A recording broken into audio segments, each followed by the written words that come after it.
MP Komatireddy Venkatareddy గారు చెప్పిన మాట.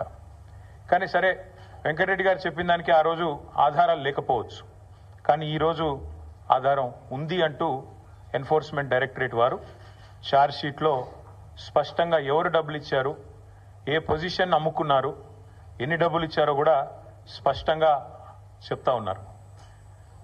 ముందేమో ఆనాడు పీసీసీ కోసమేమో సూటుకు ఆనాడు పీసీసీ పదవి కోసం బ్రహ్మాండంగా ఆ రోజు డబ్బులు ఇచ్చి 50 కోట్లు ఇచ్చి తెచ్చుకున్నారని వాళ్ళ కాంగ్రెస్ నాయకులు చెప్పిన మాట. ఈరోజు ఢిల్లీకి ఇప్పటికి కూడా జరుగుతూ ఉన్నది ఏమంటే, తెలంగాణ అనేది కాంగ్రెస్ పార్టీకి ఒక ఏటీఎంగా మారిపోయిన మాట వాస్తవం.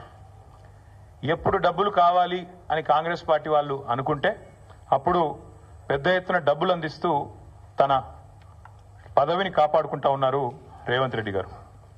ఇవాళ ఓటుకు నోటు జరిగినప్పుడేమో రేవంత్ రెడ్డి గారు ఒక ఎమ్మెల్యే, కానీ ఈరోజు ఈ రాష్ట్రానికి ముఖ్యమంత్రి. కాబట్టి యావత్ దేశం పరువు, యావత్ దేశం ముందు తెలంగాణ పరువు ఇవాళ తీసి పరువు పోగొట్టి నిజంగా తెలంగాణ ముఖ్యమంత్రి అంటే ఇట్లాంటి వ్యక్తి అనే పరిస్థితి ఇవాళ కనబడతా ఉన్నది.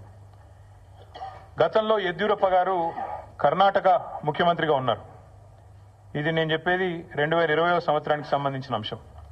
ఇది కాంగ్రెస్ పార్టీ యొక్క స్టేట్మెంట్. ఆ రోజు కాంగ్రెస్ పార్టీ ఆనాడు యడ్యూరప్ప గారు ముఖ్యమంత్రిగా కర్ణాటకలో ఉన్నప్పుడు మరి హౌసింగ్ స్కామ్లో ఈయన పాత్ర ఉంది అని వార్తలు వస్తే ఆ రోజు అక్కడి కాంగ్రెస్ నాయకులు చేసిన డిమాండ్ ఏంది అంటే, మరి వెంటనే యడ్యూరప్ప గారు నిష్పక్షపాతంగా విచారణ జరగాలి అంటే రాజీనామా చేయాల్సిందే, ఇట్లాంటి వ్యక్తి ముఖ్యమంత్రిగా ఉంటే విచారణ ఎట్లా జరుగుతుంది అని చెప్పి ఆ రోజు అక్కడి కాంగ్రెస్ పార్టీ అధ్యక్షులు, ప్రదేశ్ కాంగ్రెస్ కమిటీ అధ్యక్షులు కర్ణాటకలో చేసిన demand.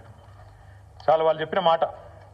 The Karnataka Congress on Thursday demanded that Karnataka Chief Minister B.S. Yediyurappa either resign or be sacked to ensure a fair investigation against him in 2019 corruption case. ఇది కర్ణాటక కాంగ్రెస్ మాట, నా మాట కాదు. ఒక విచారణ ఎదుర్కోవాల్సి వస్తే ముఖ్యమంత్రి గారు ఈదర్ ఈ షుడ్ రిజైన్ వాలంటరీలీ, స్వచ్ఛందంగా తప్పుకోవాలి, లేదా ఆయనను అర్జెంటుగా తొలగిస్తేనే నిష్పక్షపాతమైన ఎంక్వైరీ జరుగుతుంది అనే మాట వారు చెప్పిన మాట. ఇవాళ మేమంటుంది కూడా అదే. 4 కోట్ల ప్రజల ముందు ఇవాళ ఆ ప్రజలకు నాయకత్వం వహించే నాయకుడిగా అక్కడ కూర్చున్న వ్యక్తికి తప్పకుండా నిజాయితీ ఉంటే, నైతికత ఉంటే వెంటనే అయితే రేవంత్ రెడ్డి గారు స్వచ్ఛందంగా తప్పుకోవాలి, లేదా కాంగ్రెస్ పార్టీ పెద్దలు స్పందించి తప్పకుండా వెంటనే వారిని రాజీనామా చేయించి నిష్పక్షపాతంగా విచారణ జరగడానికి సహకరించాలని మేము కూడా డిమాండ్ చేస్తా ఉన్నాం.